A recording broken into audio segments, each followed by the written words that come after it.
Hello everyone, myself L K Sharma, PMIC Barabanki. 10th class की physics में आज electricity में एक बहुत इंपॉर्टेंट टॉपिक हम लोग पढ़ेंगे, ओम्स लॉ के बारे में। ये जो टॉपिक है इससे क्वेश्चन आपको मिलेगा जो एग्जाम, तो ये एग्जाम के पॉइंट ऑफ व्यू से भी बहुत इंपॉर्टेंट टॉपिक है। ये ओम्स, जॉर्ज साइमन ओम, ये जर्मन फिजिसिस्ट थे और इन्होंने 1826 में एक एक्सपेरिमेंट किया था और किसी भी कंडक्टर के एंड्स पे जो पोटेंशियल डिफरेंस होता है उनके बीच का V और उस कंडक्टर में बहने वाली जो करंट है उसके बीच में एक रिलेशन बताया था। तो उसी को आज हम लोग देखते हैं और उसी एक्सपेरिमेंट के आधार पर इन्होंने एक रिजल्ट निकाला था और वो रिजल्ट क्या है वो अभी हम लोग देखते हैं। तो एक्सपेरिमेंट ये किया था उन्होंने कि जैसे मान लीजिए एक कोई कंडक्टर है, सपोज कीजिए ये कंडक्टर है और इसमें करंट फ्लो हो रही है। इस कंडक्टर के ये दोनों एंड्स हैं और इस कंडक्टर को इन्होंने एक बैटरी से जोड़ दिया कुछ इस तरीके से।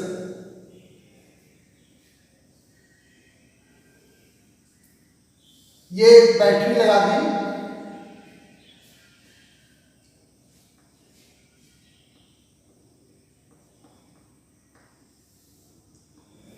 बैटरी और सेल का डिफरेंस जानते हैं आप लोग। देखिए सेल जो होता है, सेल का सिंबल ये होता है, इसमें आपका ये सिंगल सेल लगा हुआ है और अगर इसी में ही एक से ज्यादा सेल हम इंट्रोड्यूस कर दें तो वो बैटरी बन जाती है। जैसे ये आप देखिए,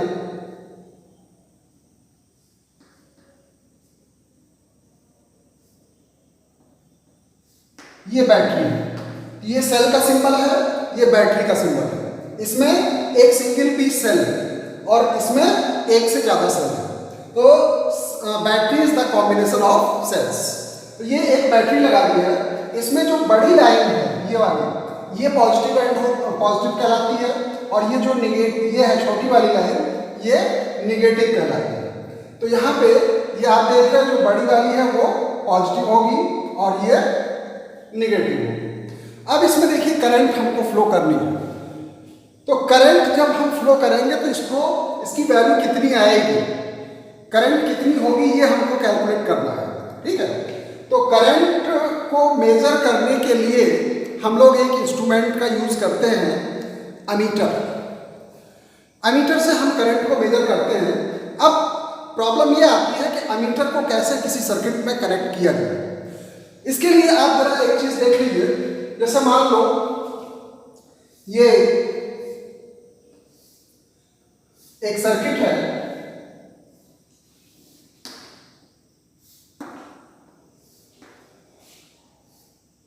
और इसमें ये करंट फ्लो हो रही है। जैसे मान लीजिए कि यहां पर 5 एम्पियर की करंट है इस सर्किट के अंदर।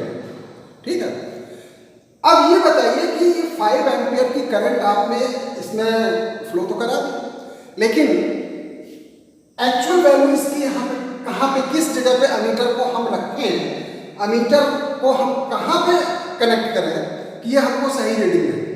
देखिए करंट के बारे में ये जो है एक बात है कि यहाँ पे जो करंट बही तो इस जगह पर आकर के ये दो पार्ट्स में डिवाइड हो गई। यहाँ पर एक जो जंक्शन है, यहाँ पर जब करंट पहुंचेगी तो एक करंट इधर चली जाएगी, दूसरी करंट इधर चली जाएगी और ये दोनों पार्ट्स में डिवाइड होने के बाद अब ये जो आपकी 5 एम्पियर की करंट थी यहाँ पर वो क्या हो जाएगी, दो हिस्सों में डिवाइड हो जाएगी। ठीक है, और उसके बाद में जब ये यहाँ पे पहुंचेगी इस जगह पर तो ये फिर से एक हो जाएगी, यानी यहाँ पर फिर आपको 5 एम्पियर की करंट मिलेगी। तो किसी सर्किट के अंदर हम जो है एमीटर को कहाँ पे लगाएंगे, उस जगह पे लगाएंगे जहाँ पे करंट हमको पूरी मिले। ठीक है, तो ऐसे सर्किट में जैसे देखिए यहाँ से बैटरी लगाई तो आप एमीटर को लगा दीजिए यहाँ पर ये अमीटर हो गया। अब यहाँ पे जो करंट मिलेगी वो आपको पूरी पढ़ने को मिलेगी, कितनी वैल्यू उसकी करंट की है।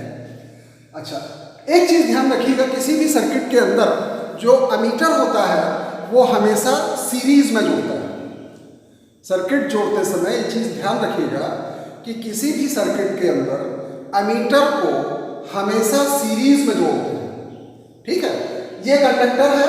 अब हमको यहाँ पे वोल्टेज को रीड करने के लिए भी एक इंस्ट्रूमेंट की जरूरत पड़ेगी, और उसको हम कहाँ पे लगाएंगे? तो यहाँ पे इन दोनों के बीच में एक यहाँ पर वोल्ट मीटर लगा दीजिए।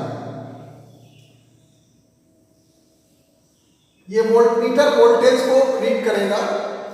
यहाँ पे आपने एक वोल्ट मीटर लगा दिया, और वोल्ट मीटर को सर्किट में हमेशा पैरेलल कनेक्ट किया जाता है। तो ये दो चीजें याद रखिएगा, अमीटर हमेशा हम सीरीज में जोड़ते हैं, वोल्ट मीटर को पैरेलल में जोड़ देते हैं। तो यहाँ पे ये देखिए पैरेलल में जुड़ा हुआ है। तो यहाँ पे जब वोल्टेज और करंट की वैल्यू ओम्स साहब ने निकाली, तो कुछ उनको रिजल्ट उन्होंने अपने एग्जाम्पल के तौर पे हम बता रहे हैं यहाँ पर। तो देख लीजिए, जैसे मान लो ये V है और ये I है। ये केवल एग्जाम्पल है, एक्चुअली मत लीजिएगा आप लोग। ये तो जब आप एक्सपेरिमेंट लैब में करोगे, ये प्रैक्टिकल भी है आपके 10th क्लास के एग्जाम में। जो सिलेबस है उसमें आपका एक्सपेरिमेंट भी है, ओम्स लॉ का वेरिफिकेशन का। तो उसमें भी हमको यही करना पड़ेगा कि वोल्टेज के करस्पॉन्डिंग करंट हमको निकालनी है। तो सपोज करिए कि हमने शुरुआत में 1 वोल्ट लिया, और जब यानी यहाँ पे जो बैटरी है लगी हुई है, इस बैटरी को, ये 1 वोल्ट की बैटरी हमने यहाँ पे लगाया, तो उसके करस्पॉन्डिंग जो अमीटर में रीडिंग आएगी वो सपोज करो वो 2 एम्पियर की करंट इसमें शो कर रही है। ठीक, अब उसके बाद में इस बैटरी को हटा करके हम लोगों ने एक दूसरी बैटरी लगा दी, और जिसका वोल्टेज है 2 वोल्ट। और जब हमने अमीटर को पढ़ा, देखिए मैं एक बात आपको फिर से बता दूं कि ये केवल एक एग्जाम्पल ही है, और इसको जो है एक्चुअल में मत लीजिएगा। तो यहां पे मान लो ये आपको मिली 4 एम्पियर की। ठीक है, अब इसी तरीके से आप बैटरी को चेंज करते रहिए। सपोज करो यहाँ पे आपने 3 वोल्ट लिया, और इसके करस्पॉन्डिंग आपको करंट मिली 6 एम्पियर की। इसी तरीके से 4-5 रीडिंग ले लीजिए। ये मान लीजिए 1 एम्पियर की करंट है, और ये 5 वोल्ट। यानी अलग अलग आप जितने भी एक्सपेरिमेंट को रीडिंग लेना चाहो वो आप इससे ले सकते हो। ठीक है, अब क्या करेंगे? अब हम जो है इसके और इसके बीच में एक ग्राफ प्लॉट करेंगे। तो ग्राफ जो है, सपोज करो ये एक्स एक्सिस है, और यहां पर आपने ले लिया I, और वाई एक्सिस पे ले लीजिए V। और डिफरेंट पॉइंट पर जो आपने रीडिंग यहां से निकाली है, 1 वोल्ट या 2 ampere, 4 ampere, 6 ampere, 8 ampere, 10 ampere, तो इसके करस्पॉन्डिंग आपने जो वोल्टेज निकाला है वो नोट कर लीजिए। 1 volt, 2 volt, 3 volt, 4 volt and 4। तो जब आप इसके और इसके बीच में ग्राफ प्लॉट करोगे तो आपको कुछ इस तरीके से एक स्ट्रेट लाइन मिलेगी, लाइक दिस। तो ये जो स्ट्रेट लाइन है ये कांस्टेंट है। तो इससे ये पता चलता है कि ये जो V और I का जो रेशियो है वो आपका सेम है। ठीक है, ये कोई जरूरी नहीं है कि I को ही हम एक्स एक्सिस पे लें, हम V को भी ले सकते हैं, लेकिन रेशियो से कोई फर्क नहीं पड़ेगा। आप इसका जरा देखिए, V अपॉन I निकाल के देखो, तो इसका V अपॉन I कितना हो गया? 1 अपॉन 2, 2 अपॉन 4 यानी 1 अपॉन 2, 3 अपॉन 6 1/2, 4/8 इसका रेशियो, यानी आप हर जगह देखिए 1/2 ही आएगा। ठीक है, अब आप ग्राफ से v/i की वैल्यू जरा निकालिए, किसी भी पॉइंट में निकाल लो। सपोज करो हम ये ले लेते हैं, ये ठीक। अब यहां पे जो v/i कैसे निकालोगे, इसको हम निकाल लेते हैं स्लोप। स्लोप इसका क्या होगा, तो स्लोप होता है delta v upon delta i। ठीक है, तो डेल्टा v इसकी वैल्यू हो जाएगी, जैसा मान लो यह है 4 और यह है 3, तो डेल्टा v यानी इसके पहले वाला कितना हो जाएगा, ये हो गया इतना, तो 4 - 3 अपॉन 8 - 6, तो ये हो गया 1/2। तो ये जो स्लोप आया है, यही स्लोप ये कहलाता है रेजिस्टेंस, यानी v/i का जो रेशियो है, इसको एक नाम दिया गया है R, इसको हम लोग कहते हैं रेजिस्टेंस। किसी भी सर्किट में रेजिस्टेंस का काम क्या होता है, जरा इसको भी समझ लीजिए। रेजिस्टेंस होता क्या है, अभी हम लोग इसमें बात करते हैं। जैसे एक सड़क है और उस पर गाड़ियां खूब स्पीड में भागी जा रही हैं, हम ये चाह रहे हैं कि गाड़ियों की रफ्तार कम हो जाए। जैसे आपने देखा होगा कि हॉस्पिटल के पास में, स्कूल कॉलेज के पास में जो सड़क पे एक ब्रेकर बना दिया जाता है, स्पीड ब्रेकर। स्पीड ब्रेकर का काम क्या होता है, स्पीड ब्रेकर का काम ये होता है कि जैसे अब हॉस्पिटल आने वाला है, तो जो भी गाड़ी एक तेज स्पीड से आ रही है उसकी स्पीड कम हो जाए, वहां पर रुक जाए, क्योंकि खतरा होता है ज़्यादा तेज चलने का। स्कूल कॉलेज के आसपास या जहाँ पे भी खतरनाक जगह होती है, जहाँ एक्सीडेंट के चांसेस ज़्यादा होते हैं, उसके पहले ही रोड पर एक ब्रेकर बना दिया जाता है, स्पीड ब्रेकर। तो जिस तरीके से रोड पे स्पीड ब्रेकर का काम होता है, उसी तरीके से किसी सर्किट के अंदर रेजिस्टेंस का वर्क होता है। स्पीड ब्रेकर गाड़ी की स्पीड को कंट्रोल करता है, कम करता है। उसी तरीके से रेजिस्टेंस किसी सर्किट के अंदर करंट के फ्लो के स्पीड को रोकता है। यह है रेजिस्टेंस का वर्क। तो ये तो मैंने केवल एक बात आपको समझाने के लिए बताई थी। अब इन्होंने जो ओम्स लॉ साहब थे, उन्होंने बताया था कि इसमें जो कंडक्टर है, इसके बीच का जो एंड के बीच का पोटेंशियल डिफरेंस है, यानी V, ये इस सर्किट में बहने वाली करंट के प्रोपोर्शनल होती है, यानी V is proportional to I। ठीक है, अब यहां पे प्रोपोर्शनलिटी का सिंबल हटाओगे, एक कोई कांस्टेंट ले आओ R, ये एक कांस्टेंट है, प्रोपोर्शनलिटी कांस्टेंट, इसको हमने R से डिनोट किया है, तो ये हो जाएगा V equal to RI. This is known as proportionality constant and called resistance of the circuit. और ये जो रेजिस्टेंस होता है, आप यहां से देखिए, इसकी वैल्यू कितनी है, V/I। जो चीज मैंने अभी आपको यहां पे समझाने की कोशिश की है कि V/I का जो रेशियो है वो एक कांस्टेंट के इक्वल होता है, और यहाँ पे आप देखिए जो रिजल्ट निकाले थे एक्सपेरिमेंटली, वो इन दोनों का जो रेशियो है हर जगह सेम आ रहा है। ठीक है, और जब हमने इसका स्लोप निकाला तो स्लोप की वैल्यू भी 1/2 ही आ रही है, यानी ये जो स्लोप है, यही स्लोप आपका कहलाता है रेजिस्टेंस। एक चीज तो ये निकल गया रेजिस्टेंस के बारे में। ठीक है, तो इसकी डेफिनेशन क्या बन जाएगी, ये ओम्स लॉ का जो स्टेटमेंट है वो क्या होगा, अकॉर्डिंग टू दिस लॉ।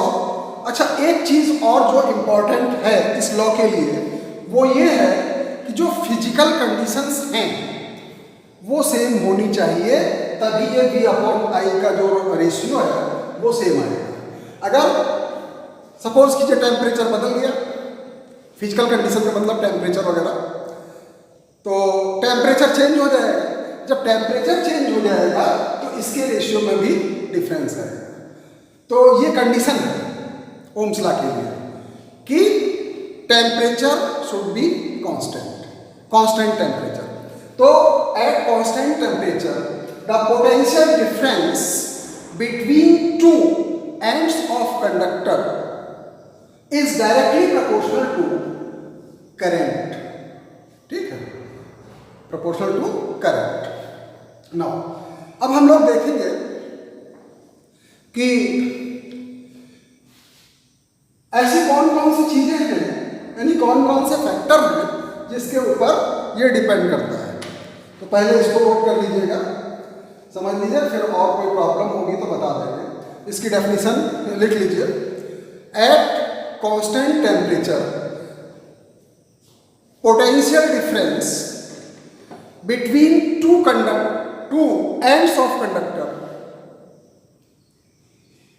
फिर से सुन लीजिए, at constant temperature the potential difference between two ends of the conductor is directly proportional to current.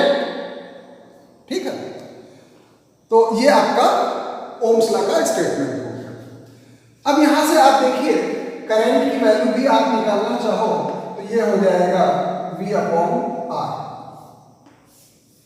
यानी जो करंट इसमें बह रही है सर्किट के अंदर वो क्या है, वो पोटेंशियल डिफरेंस के डायरेक्टली प्रोपोर्शनल है और रेजिस्टेंस के इनवर्सली प्रोपोर्शनल है। ये करंट का रिजल्ट आता है। ठीक है, अब इसके बाद में हम देखते हैं कि कौन कौन से ऐसे फैक्टर हैं जिसके ऊपर रेजिस्टेंस डिपेंड करता है। तो अगला टॉपिक है factors on which the resistance depend. तो पहला फैक्टर है लेंथ का, यानी जो कंडक्टर की लेंथ है उसके ऊपर रेजिस्टेंस डिपेंड करता है।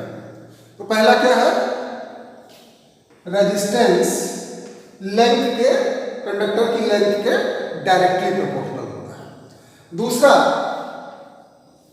दूसरा फैक्टर है जो रेजिस्टेंस है वो कंडक्टर के क्रॉस सेक्शनल एरिया के इनवर्सली प्रोपोर्शनल होता है। ठीक है, अब जरा आप इस दोनों को कंबाइन कर लीजिए, इन दोनों रिजल्ट को, तो आपको मिलेगा R is proportional to L/A, यानी जो रेजिस्टेंस है वो कंडक्टर के लेंथ के डायरेक्टली प्रोपोर्शनल होगा और क्रॉस सेक्शनल एरिया के इनवर्सली प्रोपोर्शनल होता है। ठीक है, अब यहां पे देखिए ये जो सिंबल है प्रोपोर्शनलिटी का, इसको हम हटा दें तो क्या हो जाएगा, तो इसको लिख सकते हो, एक नया कोई कांस्टेंट इंट्रोड्यूस कर रहे हैं और ये कहलाता है रो।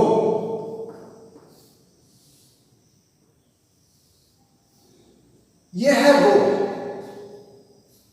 और ग्रीक नोटेशन है ये, और इसको सर्किट के अंदर हम लोग बोलते हैं, नाम दिए हैं रेजिस्टिविटी और स्पेसिफिक रेजिस्टेंस। ये जो R है इसको कहते हैं रेजिस्टिविटी और स्पेसिफिक रेजिस्टेंस।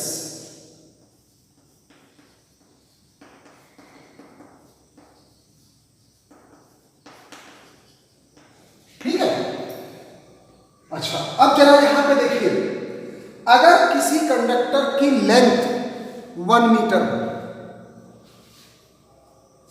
इफ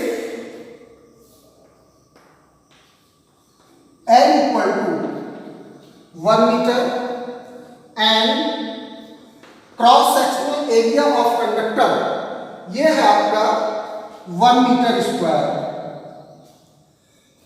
ठीक है, तो रेजिस्टेंस कितना होगा? तो देखिए L की जगह पर आप रख दीजिए 1, A की जगह पर रख दीजिए 1, तो R क्या हो जाएगा? रो के equal. Then R equal to rho, यानी जो स्पेसिफिक रेजिस्टेंस है उसको उसकी डेफिनेशन क्या बन गई कि अगर किसी भी कंडक्टर की यूनिट लेंथ है और यूनिट क्रॉस सेक्शन एरिया है तो उसका रेजिस्टेंस स्पेसिफिक रेजिस्टेंस कहलाता है। ठीक है, तो रेजिस्टेंस क्या हो जाएगा? स्पेसिफिक रेजिस्टेंस के बारे ये जो है होगा। तो ये बातों की ओम्स लॉ के बारे में और रेजिस्टेंस के बारे में हम लोगों ने कुछ सीखा और स्पेसिफिक रेजिस्टेंस और किन किन चीज़ों पर ये रेजिस्टेंस डिपेंड करता है। एक चीज़ और समझ लीजिए बच्चों, जो रेजिस्टेंस का सिंबल होता है वो है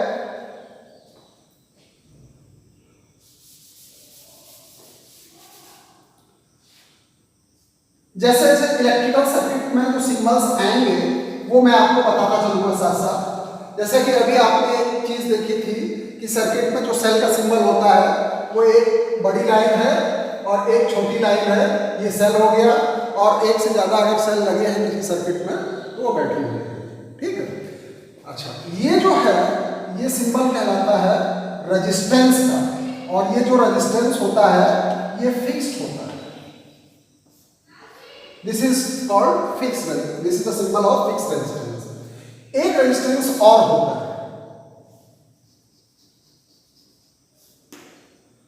उसका सिंबल है ये स्लाइडर है इस पे लगा हुआ, और इसको हम लोग बोलते हैं वेरिएबल रेजिस्टेंस, वेरिएबल रेजिस्टेंस, और इसी को हम लोग कहते हैं रियोस्टेट। तो रियोस्टेट का काम क्या होता है कि करंट को कम ज्यादा करने का, करंट को कंट्रोल करने का। अभी जैसे आपने देखा है यहाँ पे कि करंट और रेजिस्टेंस एक दूसरे के इनवर्सली प्रोपोर्शनल होते हैं। करंट ज्यादा होगी तो रेजिस्टेंस कम होगा। तो ये जो रियोस्टेट है, रियोस्टेट वही काम करता है। देखिए यहाँ पे तो आपने एक ऐसा वायर लगा दिया जो कि इसका रेजिस्टेंस फिक्स है, वो चेंज होगा नहीं। लेकिन अगर हमको बाई चांस वैल्यू चेंज करनी हो रेजिस्टेंस की तो हम रियोस्टेट लगा देंगे। तो अगर कहीं भी इस तरीके का सिंबल दिखाई पड़े आपको तो समझ लीजिए ये वेरिएबल रेजिस्टेंस है। ठीक है, तो अगले टर्म पे हम लोग पढ़ेंगे combination of resistance. Thank you.